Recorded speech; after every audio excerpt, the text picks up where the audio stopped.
Good evening, everyone. Welcome to our Facebook session tonight. We're in a terrible time at the moment with COVID and all the uncertainty it's creating, both for our future health and for the state of our economy. And in a time of shutdown, we're all suffering and trying to deal with that. None more so than the people who are trying to have their families and have their children and have their, when you're stuck at home with your partner, not getting on very well, a bit stressed, trying to have a family, trying to have some children, and things happen. Your friend phones up and says, hey, I just got pregnant, which may be lovely for them, but it adds further stress for you. What we want to do tonight is to talk through some of the issues around all of that, and to talk about what's happening at IVF Australia and what we can do to support you and help you through this difficult time. At the moment, we're saying to all of our patients, stay at home and stay safe. If you can postpone fertility treatment for the moment, you should do so, hard as that is. We are, however, still open. We are, however, still consulting. The majority of our doctors are providing consultations by telehealth using Zoom technology. That way we can provide you with medical advice and keep you updated, all in the privacy and the safety of your own homes. Our counselling team is still here. So our counselling team is still here to look after you and to provide you with ongoing counselling and support. If you've agreed a cycle plan with your doctor and are finding the delay stressful, our counselling team will be very happy to help you and support you with free support at this time. Now, if any of our patients are short of time and do need to continue with simple treatments like using fertility drugs, artificial insemination, or transferring a frozen embryo, we can still do this, although we do suggest leaving it for now, but we can still go ahead. Just talk to your doctor and your nursing team. At the moment, the government has very reasonably placed a hold on elective surgery to preserve medical resources, and that's important because at the moment the country needs all the PPE and anaesthetic time and other intensive care resources that they can get, because this is a time of great danger for our country. Along with all the other reputable IVF clinics in Australia, we are observing that, and we're not only performing egg collections in very, very exceptional Category 1 cases, such as those involving fertility preservation for cancer.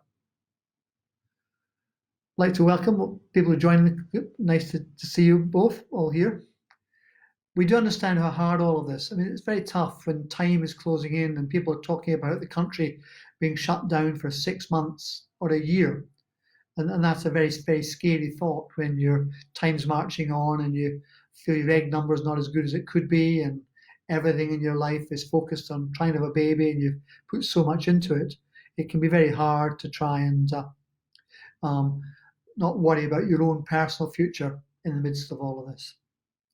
Now, I've got no idea how long this will all take. I've got no idea when the country will ever get back to normal again. I'm more hopeful about the situation regarding egg collections and elective surgery. The hope would be that in a month or two we will be able to return to that sort of thing. We're looking already at the sort of special safety steps that we would have to put in place to keep everybody safe and to look after people going through this. Now I can see a few questions and comments coming here. Hello to everybody who's saying hello to me. There's one question here which I think must come from Victoria, which is, has the police check been lifted yet? And the answer for people in Victoria is yes, it has. Fortunately, in New South Wales, which is where I'm based, we've never had police checks, so it's always been a good thing that we've not ever had to do that. Okay. So what to do? Firstly is to try and look after yourselves and keep yourselves safe. And above all, that's the most important thing at the moment for everybody. There's lots of questions I hear about pregnancies. And what we know is that in previous viruses, such as influenza or the SARS viruses, they did have an effect on pregnancies. One of the few good things about COVID is that doesn't seem to be the case for COVID. It appears that the level of morbidity and problems that a woman experiences when she is pregnant and her level of risk from the virus is actually no different to somebody who's pregnant compared to somebody who is not. The other good thing about it is it does not seem that at this stage that the COVID virus crosses the placenta. A group in the US New York have recently reported 48 pregnancies where there was no sign of any there was no signs of any virus in the baby at the time of birth. So at this stage, it seems unlikely that the COVID virus will be a bad thing for women's babies, unlike the Zika virus, which was a recent quite severe problem. One question here is the suspect there'll be an influx of people who will want to start an IVF cycle when we're in a position to restore treatment. I think that's right. And I think what we may have to do is to take the most urgent cases first. And by that, we're thinking about looking at women who are a little older, women who don't have very many eggs, and women who may have already done a lot of IVF cycles and be under extreme time pressures as a consequence of that. But those are just thoughts at this stage. We hope that when we open up, we will be able to help everybody who needs treatment and help and support everybody. We're not at this stage looking at setting a waiting list. We hope that things will not take that long, but clearly every IVF clinic in the country only has a limited resource to provide patients with the best quality of care. And remember that it's not just about coming through and doing IVF, it's about our team being able to provide the highest standard of care from the beginning as soon as we can open up and get started. So at this stage, we're not looking at a waiting list, but we will look at probably if we do have more people coming forward than we can treat safely and effectively, then we may need to take the more urgent cases first. And that would certainly be women who are older, women who are more concerned that they're short of eggs. Here's another question. What about IUI? Is that safe to go ahead now? Well, at the moment, many clinics, including us, are still providing IUI. Now, the difference between IUI and IVF is that IUI does not involve a high level of medical resources. We're clearly advising all of our patients that the safest thing you can do is stay home and stay safe at the moment. But clearly, when pressures of time are around, many women are saying, well, I will come into the clinic where we are keeping our patients as safe as we possibly can. We're practicing social distancing in the clinic. All of our rooms are very carefully disinfected after every patient comes in. We're checking everybody's temperature, and we're keeping the clinic environment as safe as possible for all our patients.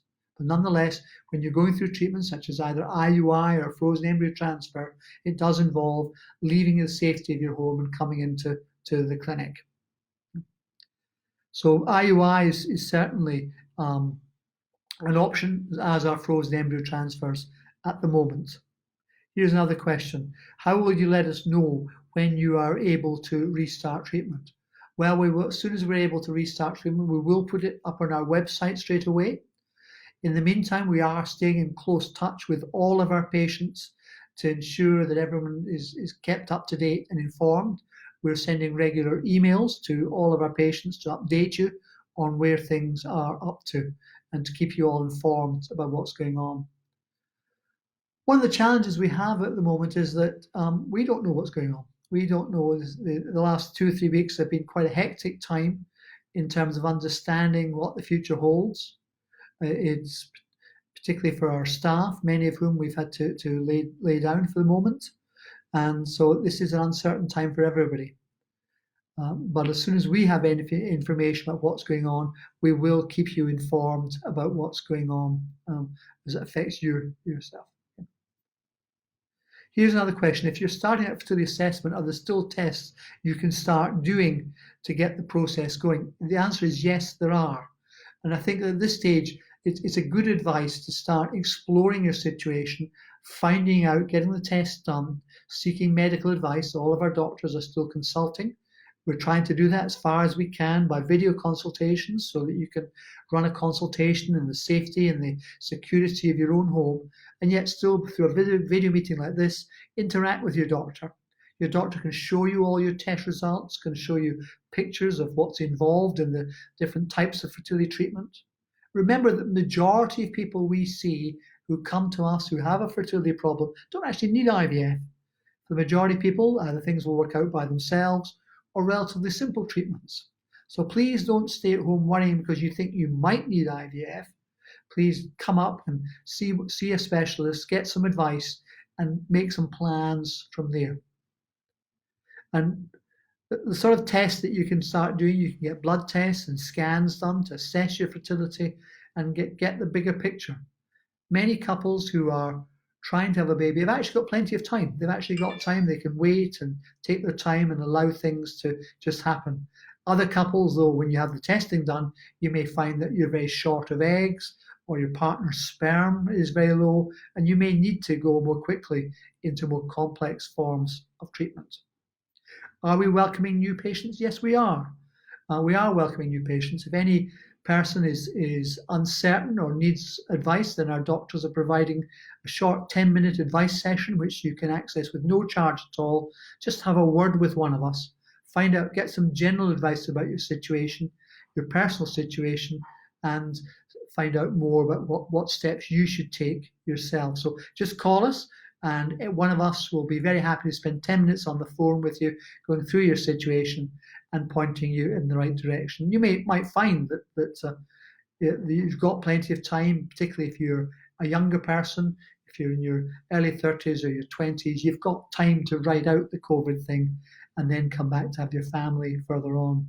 It's clearly much, much harder for women who are in their late 30s or their early 40s, where all this stuff is going on and time is not on their side. It's much, much harder indeed. Okay. How is the local donor list affected by this? Well, it means that the donor list is at a standstill because people are not using the donors at the moment for obvious reasons. So that the people who are waiting on a donor wait list, their wait will be longer. If you've chosen a donor and you're worried that you may have to use a donor with a set time, don't worry about that. If you've chosen a donor and you're ready to go, the donor will still be held. Will still be held for you as long as you need to hold it.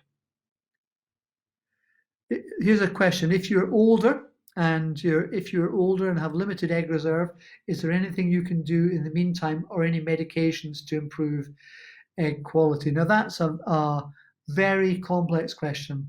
And I think the simple answer is that there's nothing that anyone has ever proven to improve egg quality. There's no proof for anything improving egg quality. The eggs are what you're born with. However, a number of people do try different things. And what some people try is CoQ10, a very strong antioxidant, melatonin, the natural hormone of sleep, and DHEA, which is a mild form of the male hormone testosterone. All of those are pills, and they have been suggested in some cases that they may improve the quality of the eggs. And because they're all essentially safe, many people try them to see because they don't do any harm, many people will try them to see.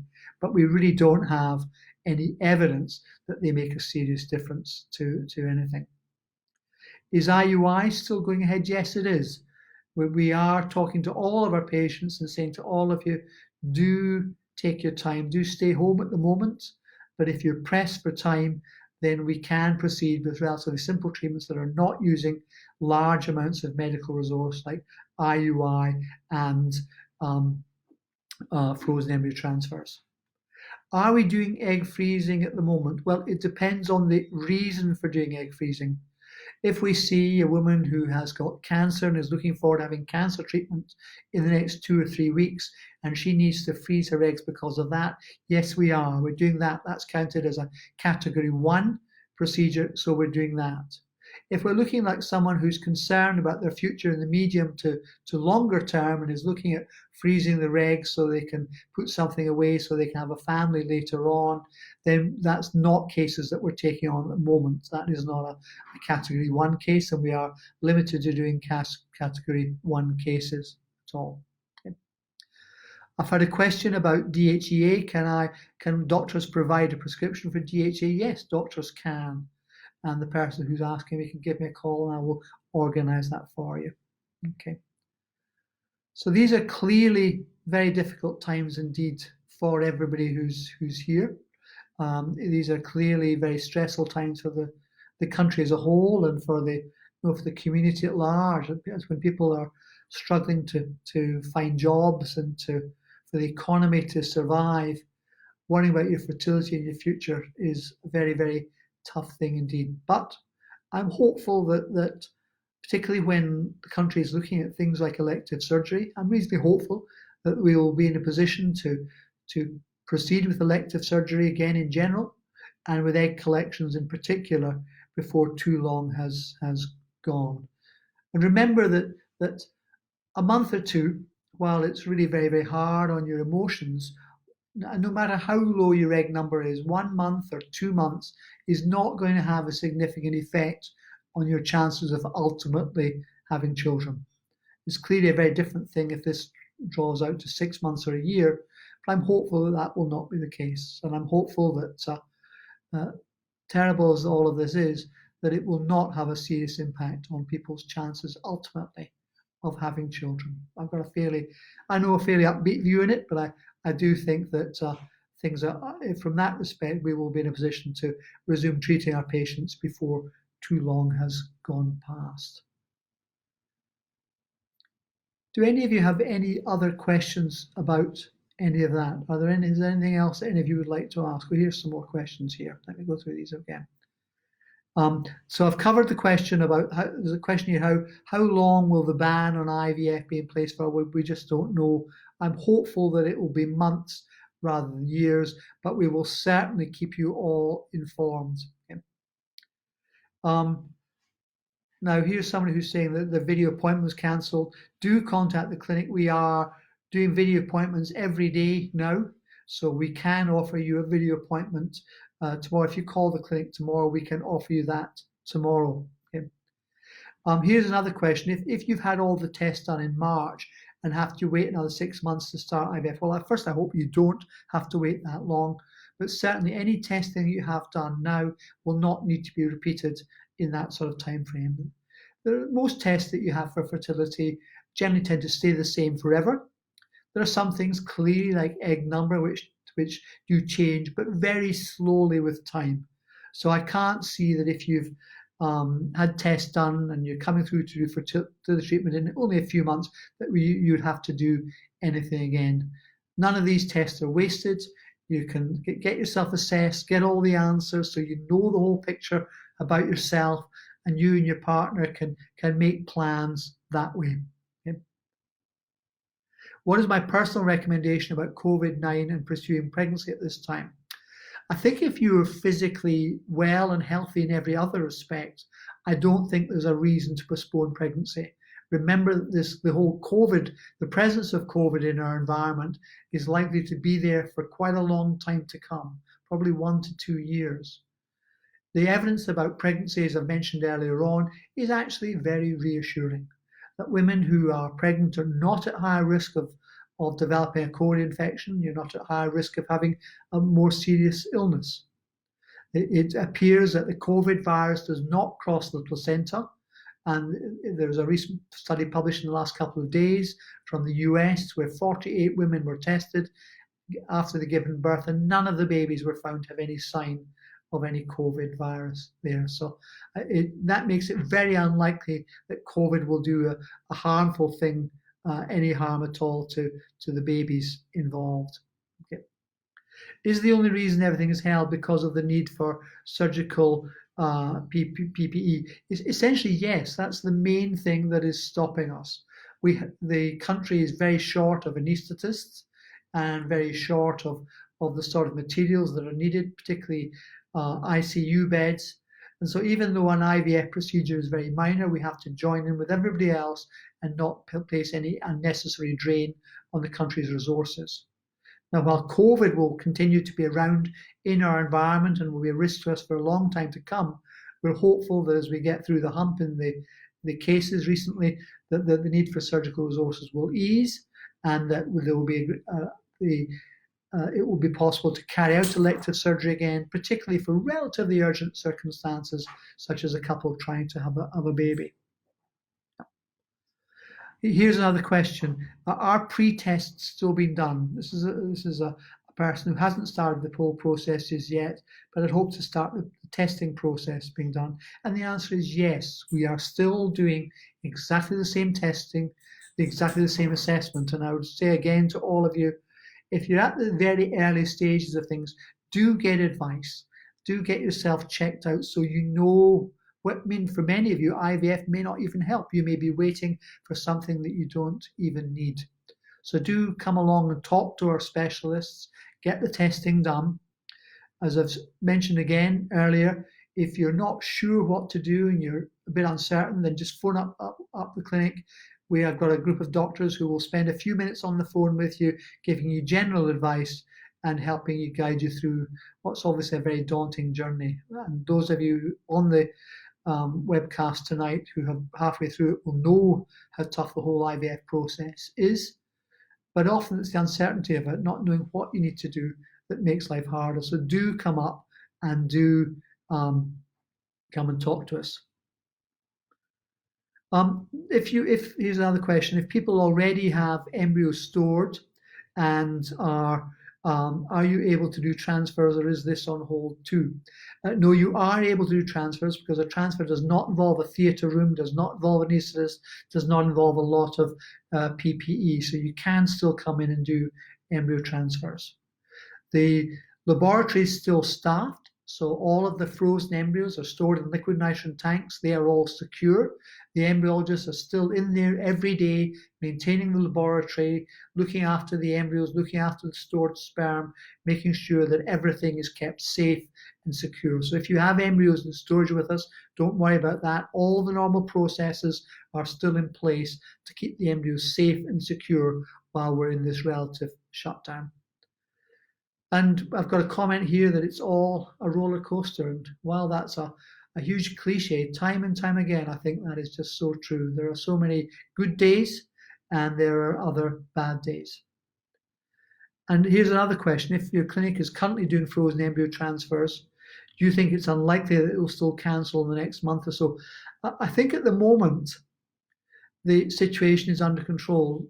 If you'd asked me that question last week, I would have said, well, it's possible we might go into complete lockdown and have to shut down people who are already halfway through a cycle. But I think at the moment, with the situation in the last week or so having become relatively stable, we're reasonably confident the government will not completely close down people who are still in treatment. And certainly one of the principles that we've applied through all of this is that while we've had to wind back doing egg collections and to advise people to stay away, where someone is already committed to a treatment cycle, where we can, we will complete that treatment cycle without someone having to be cancelled halfway through. Here's a question here: are these bans according to each state? My clinic in Queensland won't do an embryo transfer. I'm confused as to what other states are. Now, here a little bit of this is not down necessarily just to bans. A little bit is down to the advice that your doctor gives you. These are difficult decisions. Do you insist that everybody stays home and stays safe? Or do you say, look, we're happy if people want to come out, then we're happy to do our very best to keep you safe and to carry on with your treatment so you're not wasting time.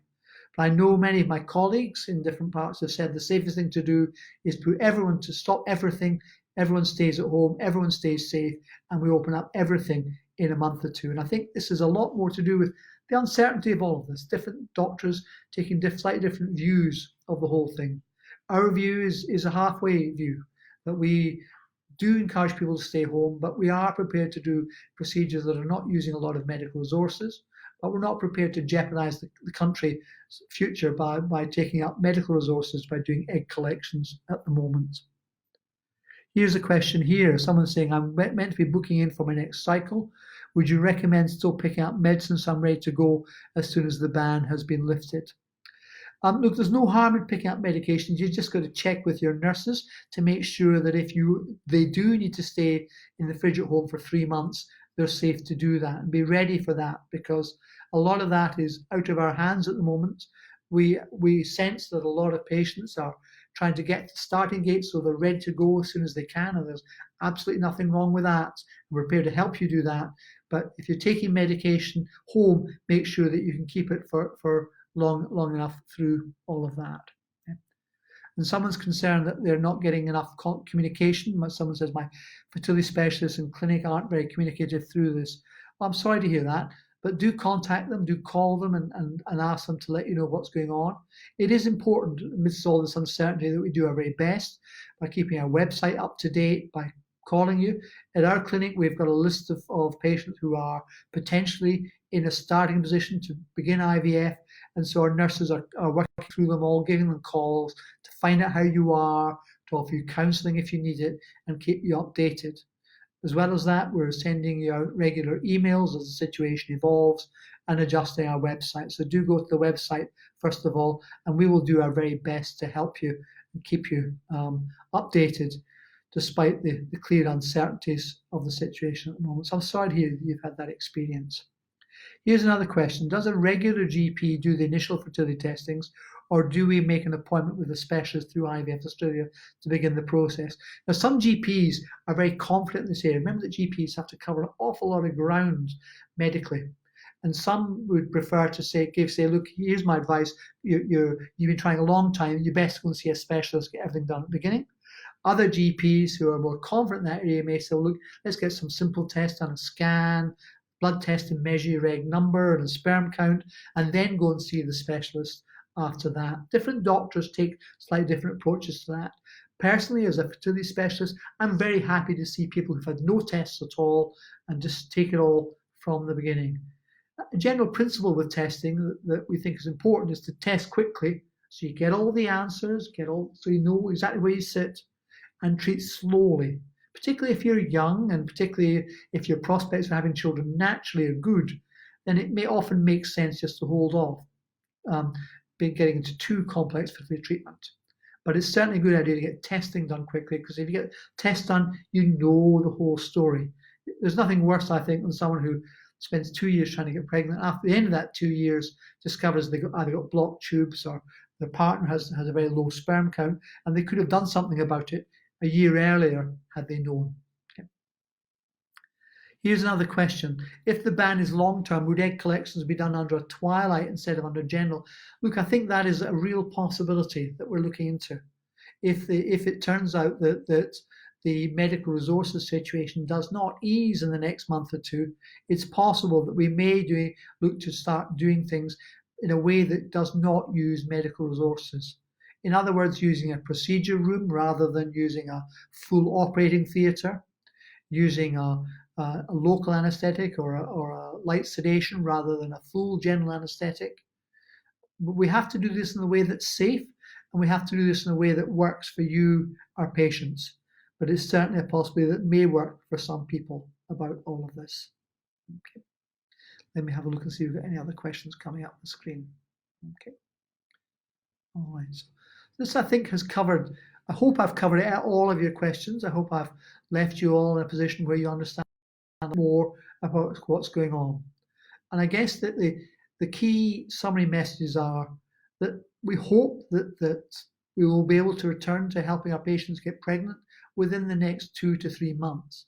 If that's the case, then you won't lose anything at all in terms of your chances of having a family and having children.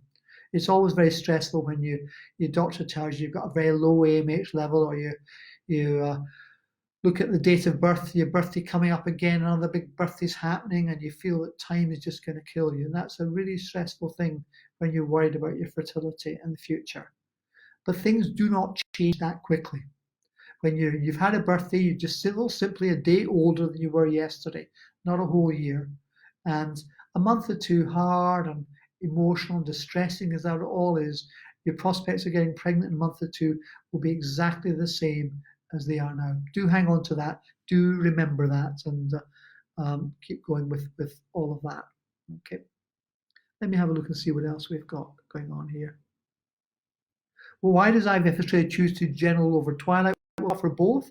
The majority of our patients choose general because they've got that choice. Now, it may be a different thing if we get to a situation where the lack of medical resources means we're not in a position to offer a general anaesthetic, and faced with that sort of choice, people may make a slightly different decision. But majority of our patients do choose to have a general anaesthetic. We are very happy to do procedures under local for people who are here. And here is one message which is so typical of what so many of my patients are saying. Here's someone who says, I'm almost 40 and so stressed about waiting, and She says her body doesn't respond already, and that is such a hard position to be in at this time. But a month or two, hopefully for a month or two, everything will still be okay in a month or two, and we'll be able to get on with doing our very best to help you have a family just as soon as we can. Okay. Here's another question about, is testing for blocked fallopian tubes part of the initial test? Yes, normally it is, because normally one of the most important things is making sure that a woman does have open fallopian tubes. And sometimes one of the problems is that women can have a very mild infection, so mild that she doesn't realize she's got it. And yet when she has a scan done, it's discovered that her tubes are blocked. And if that's the case, that's information you need to get at an early stage of things. Fortunately, nowadays, it's not very common. Unfortunately, nowadays, testing for blocked fallopian tubes gives you reassuring news that the tubes are open and that you just need to keep trying for a little bit longer than that. The test is done where you go for a specialized ultrasound, and the doctor who does the specialized ultrasound will inject some sterile saline through the neck of the womb, and that will run down the fallopian tubes, and you see it running down the fallopian tubes. Here's another comment. I see some fertility specialists are offering untracked letrozole cycles in the meantime. Is this accurate? Yes, that's a common thing that people are doing. What letrozole does is it makes your body, sorry, for those who've not heard of letrozole before, it's a very mild fertility drug. It works by making your body release 2 eggs at a time instead of 1. So it does increase your chance of conception a little bit. The drawback, and I know for many people it doesn't seem like a drawback, but from a medical perspective, the drawback is the higher risk of twins associated to it. But it's certainly that when things are in a holding position, I know many of my colleagues and I too say to people, take some letrozole meantime, try naturally at home without tracking the cycle, and see how you get on. It's a safe thing to do because unlike injectable fertility drugs, with injectable fertility drugs, there's a risk that you could get a big, nasty multiple pregnancy. With letrozole, although it gives you a higher risk of twins, with letrozole there's a higher risk of twins, but it's quite a safe thing to do because you don't have a high risk of a big multiple pregnancy. Somebody's asking for the specialist name. I don't actually know what the specialist name is, but I do know it's quite a widespread practice that many doctors will do. And it works best for women who are not ovulating, but even in women who are already releasing 1 egg, it does have a small effect in promoting fertility. So it does still work when women are ovulating as well. Okay. So it's an easy thing to do. It's fortunately safe. Some women do get side effects with letrozole. It does cause hot flushes and headaches, and some women find it so miserable they have to stop doing it. But for many women, it's an easy way to keep their things going in the meantime while we're waiting for this terrible disease to pass over and out of us. Yeah. Okay. Does anybody have any? I'm just going to scroll back through the list and make sure I've not missed anybody's questions at all. These are important things to answer. It's actually good seeing these questions because you see the sort of things that are preying on your mind about the whole thing. Someone's mentioned it sounds painful. It's not clear to me whether the painful is for the local or for the fluid going through the tubes. Look, when a woman has, if you've only had egg collections under general anaesthetic, it seems a very daunting thought to have an egg collection done under local anaesthetic. I've done many of them over the years, and with simple gases and inhalational analgesia and some local anaesthetic, 9 times out of 10, it's a very straightforward, very easy procedure. There are some women for whom it's too hard to go through, and they would opt to wait and have a general anaesthetic. But for most people, it's normally a fairly straightforward thing to do it all and to go through all that. That's what's happening. Yeah. I think the lady who asked who the question was referring to me. All right. Sorry, let me introduce myself again if people have just joined in.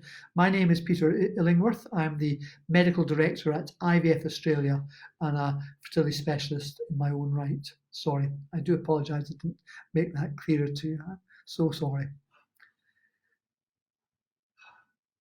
Is there any other questions? I sort of sat down to chat just now thinking I would just be talking away and not I missed out the formalities of letting anybody know who exactly I am. I am, in fact, a doctor. I should make that clear as well. Okay.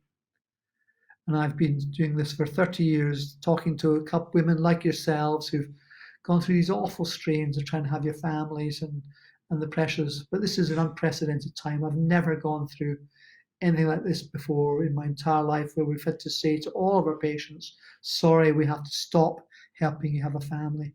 I've never had to go through that again, and that's a terrible, terrible thing for you all to be experiencing at the moment. Here is a very emotional question, and I hope you don't mind if I read this out. It's someone who's saying that they've experienced a partial molar pregnancy followed by a twin blighted ovum. Now, a molar pregnancy is a relatively rare condition where the placenta forms abnormally and starts to overgrow. And sometimes that can be treated with a simple procedure.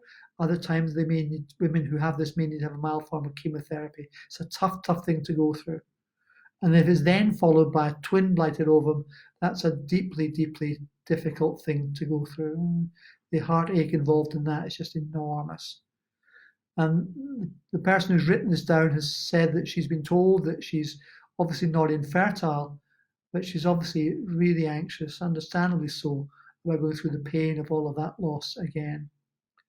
Normally in that situation, heartbreaking as it all is, the overall outlook for having a healthy baby in the future is normally very, very good. So it's a terrible thing to go through, but the fact that you're testing, or whoever's advising you has said that you're not infertile, that's good news. That means that there is hope for you in the future. And it's just a matter of having the courage to go through an early pregnancy again, when every moment of that early pregnancy, you'll be fearful that something bad is just about to happen to you. Okay. And how many months would I recommend you doing? So let me take a couple of questions here. Let me say, how many months would I recommend doing Letrozole for? It depends on your situation. Certainly, I would, if I put someone on Letrozole, I'd normally recommend trying it for at least 3 months. But clearly, if you're in your late 20s or early 30s and you've got plenty of time, then you can run it for longer. But if you are late 30s, early 40s, then I wouldn't recommend staying on that for too long, because that could be time that is better spent doing more effective forms of fertility treatment. Indeed. Another question here is, does IVF Australia offer a local anaesthetic option now? Yes, we do. You just have to ask your doctor for it. We do plenty of them. It's just because the majority of our patients, when we ask, say, I'd like to have a general, we sometimes don't ask hard as we could do. So if you want, considering having it done on local, many patients I have who ask for local find it very, very easy indeed. So we're very happy to provide that to you if you would request. Okay. What's the difference of long protocol to 2-week injection medication? That's an interesting question. Many of you who've already done IVF will have experienced both of these or one or other of them. The short 2-week antagonist approach is the normal one that we do for the vast majority of our patients now. It's easier, it's simpler, it has fewer side effects. However, if you're having trouble getting eggs, for many women who are having trouble getting eggs, then your doctor may well suggest changing you over to a long down regulation protocol if your egg number is lower, because it does get 1 or 2 more eggs. It also gives you more side effects, but sometimes the longer stimulation protocol allows you to get a better group of eggs to grow through together. A major drawback of the long approach is that if you've got a lot of eggs, you can get quite sick. So if you've got a lot of eggs, we'd certainly not recommend doing the long approach. Stay safe with a shorter one on that. Okay. And here's someone who's asking, how long can I stay on Provera and Progainova for? Almost indefinitely. There's no limit to that. Remember that when you're taking, so let me answer that question properly so I explain it to everybody who's listening to this. Provera is a tablet which replicates the normal level of progesterone in your blood. And Progainova is a tablet that replicates the normal level of estrogen in your blood. In a normal woman's normal cycle, you will produce estrogen in the first half of the month and a combination of estrogen and progesterone in the second half of the month. So if somebody's taking a combination of Progainova and Provera, it's to replicate the hormones of a normal menstrual cycle. And because they're very similar to the sort of levels you see in a natural cycle, you can stay on that in a holding pattern for as long as you need to do. Okay. Another question is that will the pre-test potentially be able to give you some answers? Yes, they can. They can tell you how many eggs you've got. They can tell you about your fertility and give you a lot of useful information that allows you to plan and think ahead. Here's somebody else who says they've been on letrozole for 5 months and your doctor has suggested a trigger shot. Now, trigger shot, not everybody needs a trigger shot because most of the time what trigger shot does is it provokes the release of the egg. Most of the time, either naturally or when you're taking letrozole, you release the egg by yourself. But a trigger shot may help the egg to release on time, and it makes sure that you're definitely releasing the egg. So not everybody needs it, but some people does help. Okay.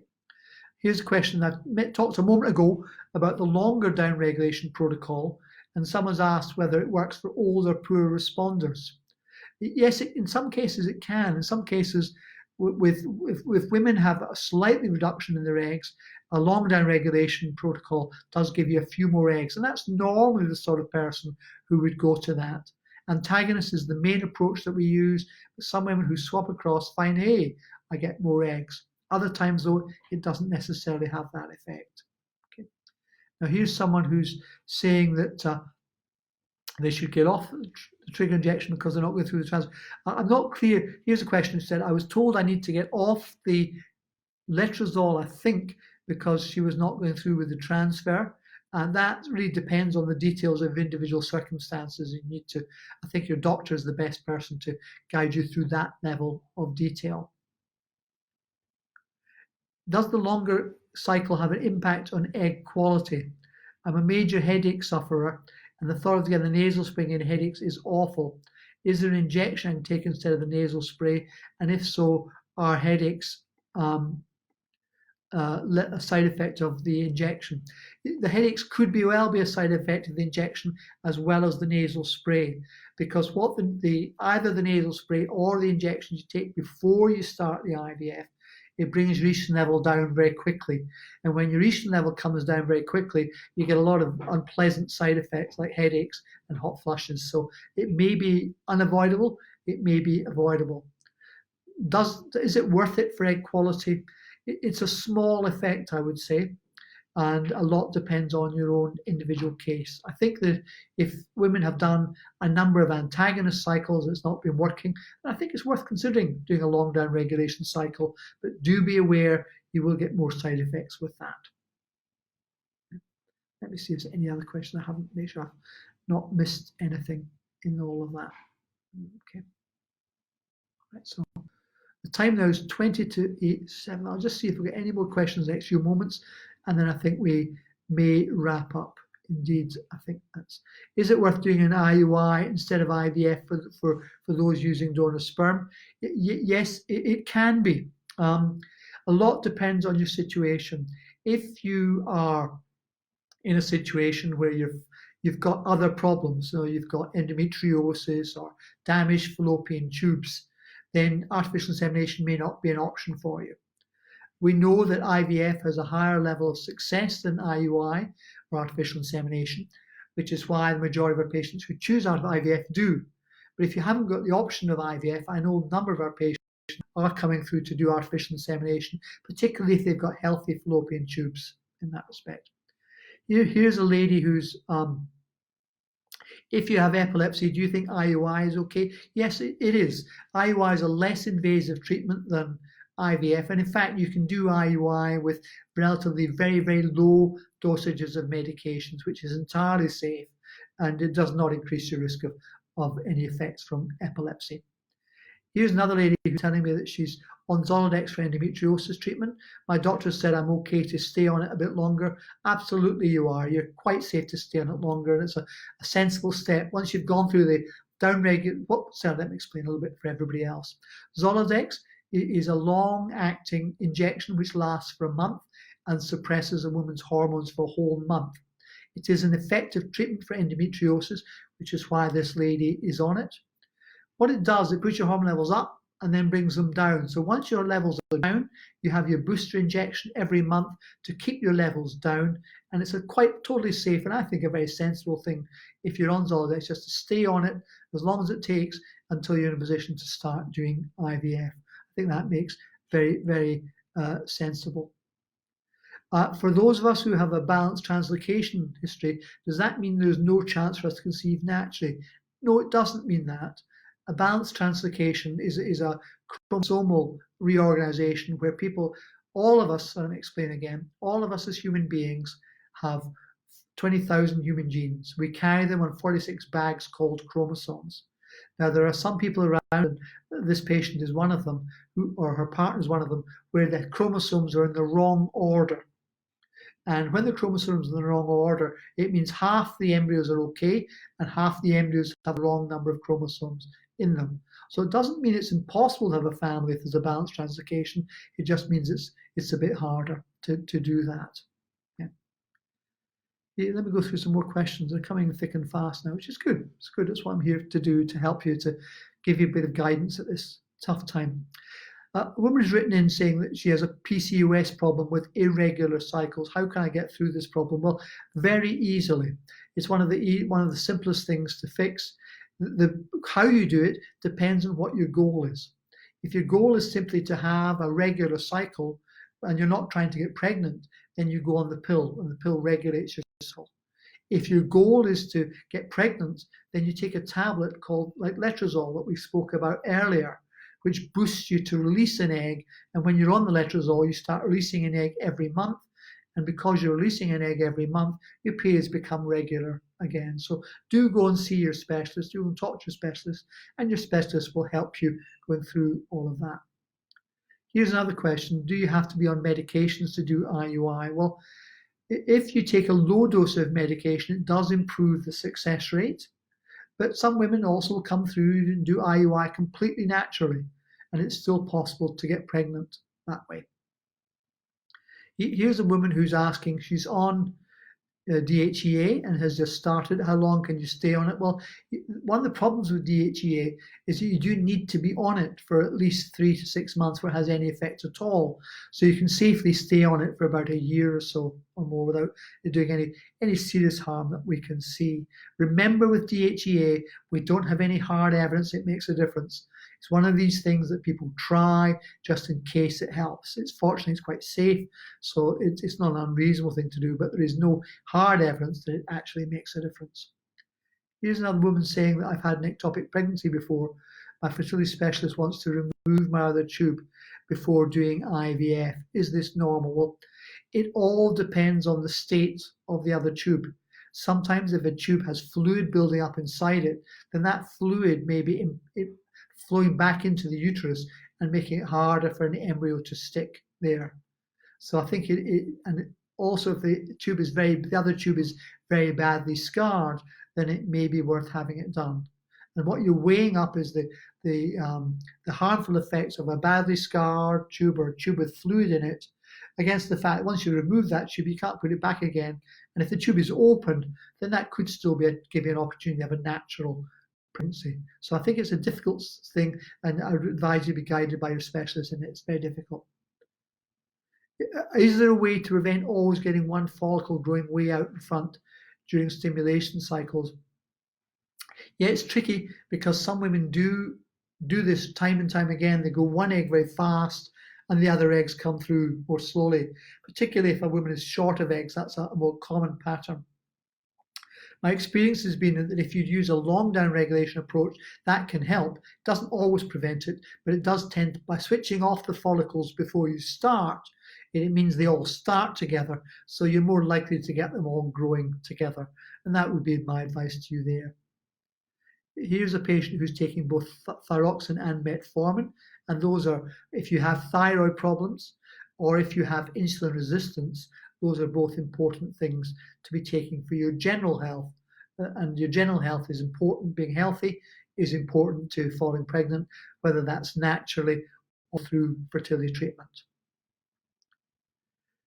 Here's a question saying that a woman's been taking folate for a year or two now as she tries to get pregnant. Is it safe to take long-term without pregnancy? The answer is yes, it's safe. In fact, it's a frustrating thing because you've been taking that folate every day for 2 years and nothing's happened. And it's frustrating because you're taking the folate ready to be pregnant for 2 years and you're still not pregnant. It undoubtedly gets you very frustrated. However, it is important that when you do get that pregnancy that you are taking the folates at the time that you fall pregnant. So do keep taking it. It is perfectly safe long term. Here's another question. What cases do I recommend Clomid? Now, Clomid is like Letrozole. We talked a little while ago about Letrozole and the fact that it works best if somebody is not ovulating, but it also has a small effect in women who are ovulating. Now, Clomid is the drug that came before Letrozole. Clomid is not as effective as Letrozole, and for many specialists, and I'm one of them, we've really stopped using it altogether. There was a big randomized controlled trial in the US 2 or 3 years ago where they compared Clomid or clomiphene with Letrozole, and they found that Letrozole had half the side effects and was twice as effective as Clomid. So normally I would not use Clomid at all. I would use Letrozole as the medication of choice. Letrozole's funny medication. When you get the packet, you realize it's actually intended for the treatment of women with breast cancer because it lowers women's estrogen levels for a few days when you're taking it. But it's perfectly safe to take it for fertility treatment, and it's a very, very effective medication for that. Okay. Let me just scroll back again and see if there's any questions. I do want to make sure I haven't missed any questions that you've asked, because these are all very important questions. This is trying to have a family is a very serious and tough thing to go through sometimes, and anything I can do by way of giving you advice or help tonight, I'm very, very happy to do.